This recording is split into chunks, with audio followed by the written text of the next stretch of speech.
সূর্যের সামনে বিদ্যুতে যত পাওয়ারফুল লাইট হোক না কেন তার কোনো দাম আছে?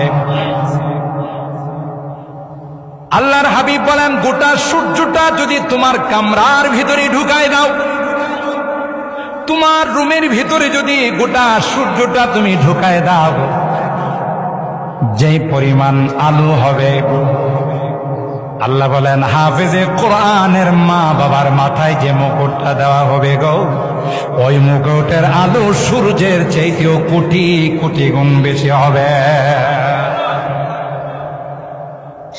সেই আলেম হাফেজ হয়ে যদি আলেম হয়ে যায়, আল্লাহর হাবিব বলেন হাফেজের জন্য দর্শনের পাওয়ার, কিন্তু আলেম যদি হয় তার জন্য দর্শন নয়, যত ইচ্ছা তত সুপারিশ করে আল্লাহর জান্নাতে নিয়ে যাবে।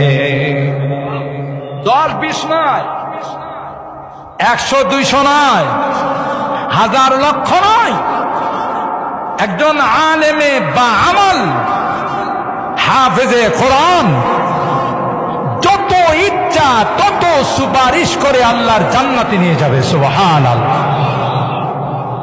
হাফেজ বলবে, না না, আমি ওই তোমার টাওয়ারের মধ্যে যাব না। কেন রে হাফেজ, টাওয়ারে তুমি যাবে না?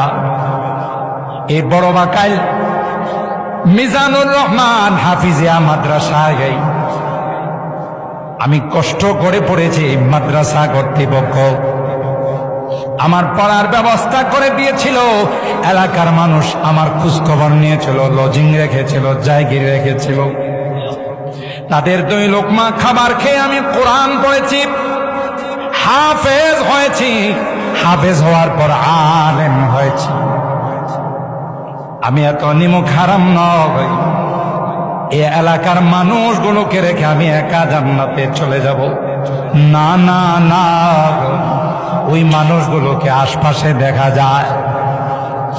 আমার এই বড় বাকাইলের অনেক মানুষকে গুনার কারণে বাম কাতারে দেখা যায়।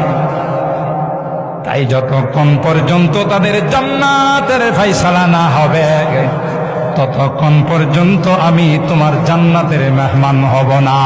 আল্লাহু আকবার। আল্লাহ পাক হাফেজে কোরআনকে ডাক দিয়া বলবে, হাফেজ, তোমার সিনার মধ্যে আমি আল্লাহ কোরআনে কারীম সংরক্ষণ করেছিলাম।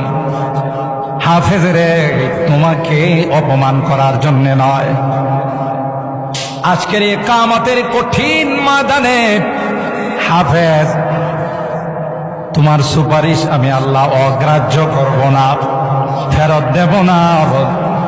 যাও যাও, বাম কাতারে যারা আছে জাহান্নামের লাইনে, এদের থেকে যেই দর্শনকে তোমার পছন্দ হয়, যেই দর্শনকে তোমার ভালো লাগে, হাতে ধরে ধরে তুমি নিয়ে আসো। অথচ তাদের উপর জাহান্নাম ওয়াজিব হয়ে গিয়েছিল, আমি আল্লাহ তোমার সুপারিশের বরকতে তাদের জন্য জান্নাতের ফয়সালা করে দেব।